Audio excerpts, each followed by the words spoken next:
I think you guys get the idea here. Today we're going to look at how we can make these monolith easel stands a little bit more competitive.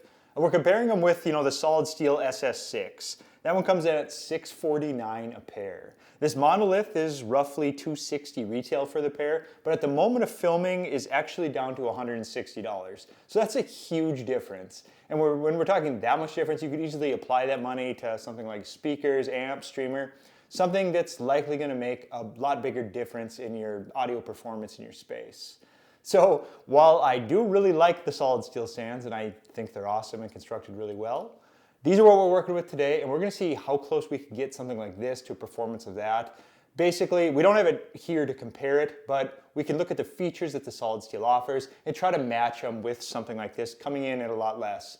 And with the sale price today, probably coming in at under $200 easily for a pair of these. So we're not going to hide anything on these. I mean, is the monolith better made? No. The solid steel is obviously, has cleaner welds, has a better finish when you compare the two. You get more options with the finish too if you look at the solid steel online. Although you could easily paint something like this, it would not be difficult. I was gonna do it for this video here, but it's actually, well, it's snowing and we kind of have a blizzard going on, so I didn't really feel like doing any painting today. There's a lot of similarities too. We look at this, they both have an MDF top. The big difference here is gonna be there's no support here. There's a bearing support on the solid steel design where this is just open and it's just connected right in the middle there. So we're gonna lose some of the performance there as far as the isolation goes without that bearing. There's some ways we can work around it on this one. You can't do everything on this, but we can get pretty dang close. And if we look at everything else here, it's tubes that we're obviously gonna fill with sand. The finish I mentioned on this one is not as good as the solid steel. In fact, mine came with this nifty scratch here. So that's always nice too. They both come with spikes. It's a really similar look. Monolith has the other design that I think actually isolates a little better than these, but I do think these are styled a little better in the easel. As long as they fit your space, they do take up a little bit more room on the floor. Just to name off a couple things right off the top that we can do with these. The solid steel says that they come with an adhesive for, coupling your speaker to the stands. Well, honestly, that's pretty easy for work around here. We can just grab, some putty. You can grab some blue tack. Anything like that is going to work just fine for that kind of thing. And what I'd prefer over the blue tack, if you don't need, the blue tack kind of almost locks the speaker onto the stand, and that's good for stability. But if you're not worried about that, I prefer these sorbethane, little rubber stoppers here. They're really squishy like this. They're almost a little bit sticky. I don't attach them to the stand because I switch speakers so often that it's a little bit easier for me to just go about it this way. So let's take this one apart and I'll show you guys a couple other fixes you can do, including the sand fill. And on that sand fill, it's not as simple as just dumping sand down the tubes. I mean, you could do that, but you're gonna run into some problems in the future, like, sand on your floor and that kind of thing, which you probably want to avoid. And I have a couple of simple fixes for that are about as easy and cheap as it gets. So just hold on, let's take these apart. Okay, so taking these apart, it's just this center bolt. That's how that goes. So taking these apart, it's just a center bolt in the middle here.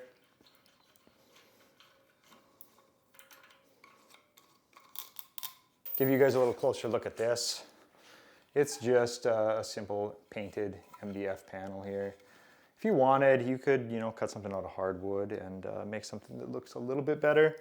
My other suggestion here, if you were to go further and modify these, take you guys off the stand here. So we're gonna miss out on some of the performance here because we obviously don't have the bearings that the solid steel have. But one thing you could do is a small workaround. Might not be quite as effective, but it also might be just as effective, is to get sort of a thick washer here. That would really help with the decoupling, a thick rubber washer that is. It won't be quite as stable as the bearings supporting this in each direction compared to just the one in the center, but it should get you back some of the decoupling abilities that we're missing out on. Next step, we're just gonna pop these off, the tops here. So when we get to the sand step, we can easily fill them from the top. Some of them come off easier than others. You just gotta find the right groove and you can pop these out.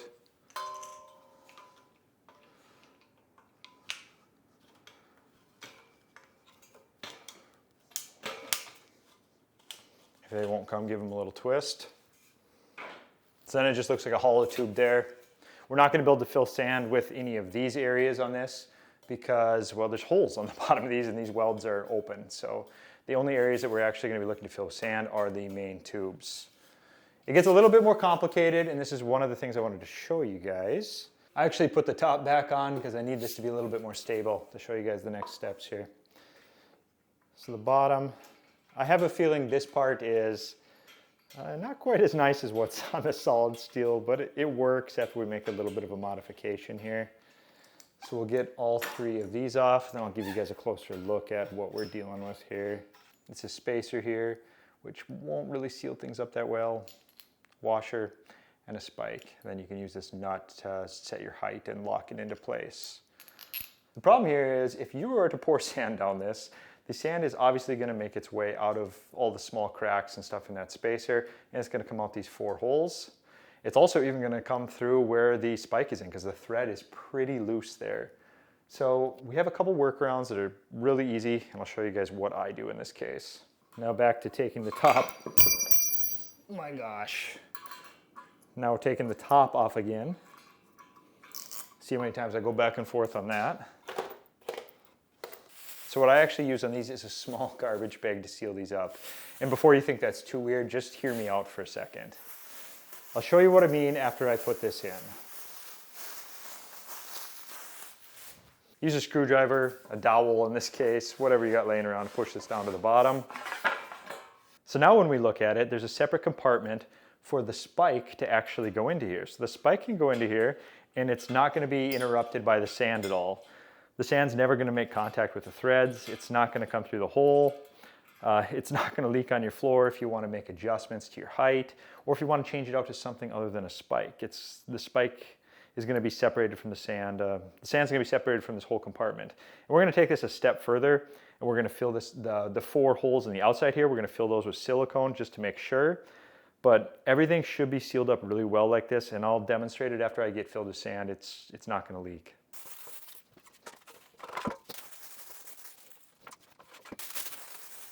Yep, I'm double bagging these. It really takes up hardly any more space. The sand compacts these down pretty good. And I just don't want to have any sand leaking out of my floor. So load the can in one last time here. And the reason that I put the bags in before I seal these up with any silicone would be that the air pressure when you're pushing that plastic down the tube will actually bulge the silicone out here. Ask me how I know. Yeah, because that's what happened when I did these on the first ones. Screw the top on one more time because I planned this out as poorly as possible. Give her the old glove here. And I am just going to fill these 4 holes.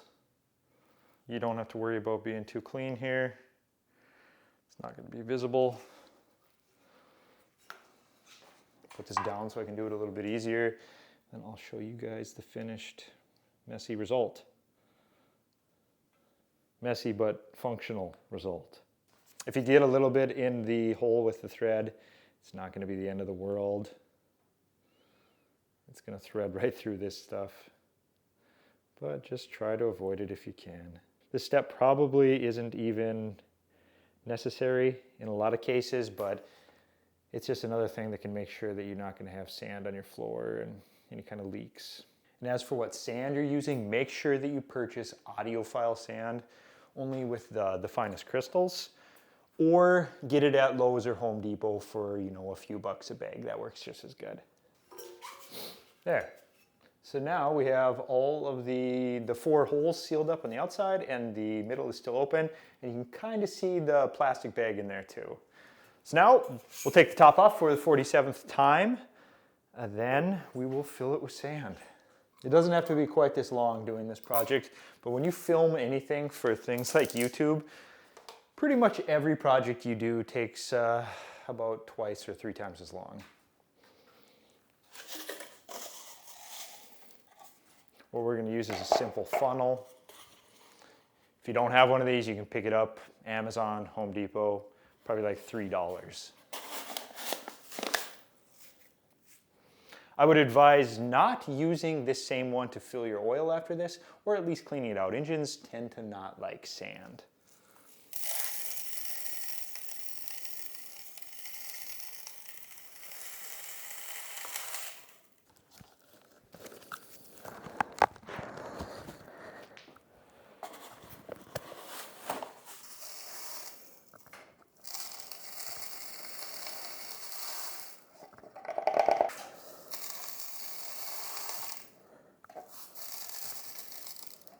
Once you have your sand in here, you can give this a little bit of a shake. Let it settle down into there. Hit it with your trusty cannonball loader.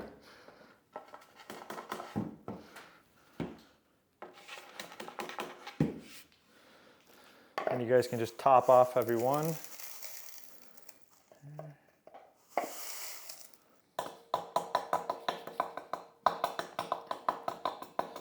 Just bounce them around a little bit. He'll drop it down. Just fill them up there. You're gonna need to leave a little bit of space because you still have to get these caps on. So we'll just put these caps back on here.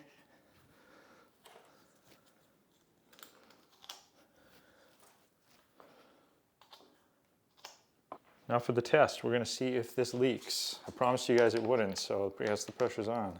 Let's give it a nice shake. See what it looks like. All right, nothing is leaking out. You can't see any sand. And the best part about this is there's no sand coming through. This is all separate, and we can still thread things in here, and the threads will never come in contact with the sand. So we can put these in. Nothing is gonna leak out. It's kind of a silly way to do it with these bags, but it just works. And that's what I've done on the other monolith stands that I've built too. So wrapping these ones up. Like I said, you can get that rubber washer, put it in between here. You can increase the performance a little bit that way. I didn't have anything handy. I might look around for something that would work for that though in the future. Screw these on. And then everything else is going to be good to go from here until the last step. You flip them over and it just goes that spacer, the metal washer, and then the actual spike. Just put them in here. Not quite as fancy as how they look on the solid steel model, but these do work.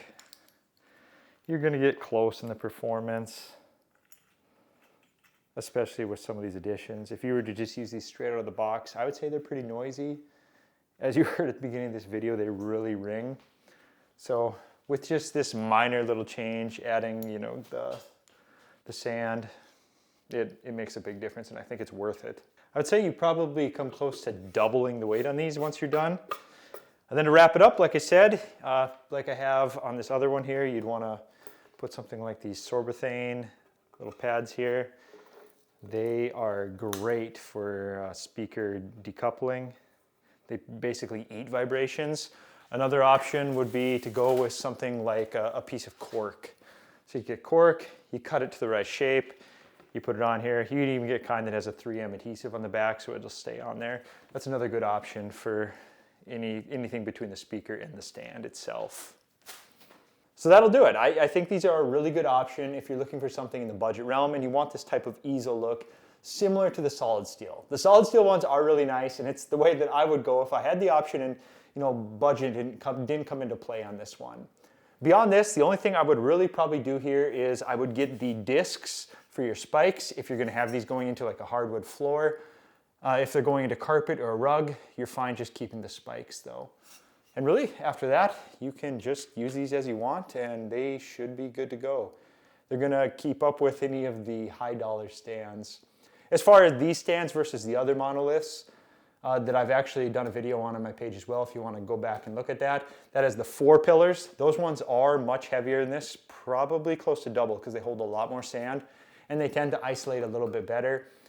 But I would say the look of these is my preference, but the performance on the other one is probably what I would go with. So it just kind of depends on the look you're going for. Hope you guys enjoyed this. Let's talk soon. Later. Have a good one.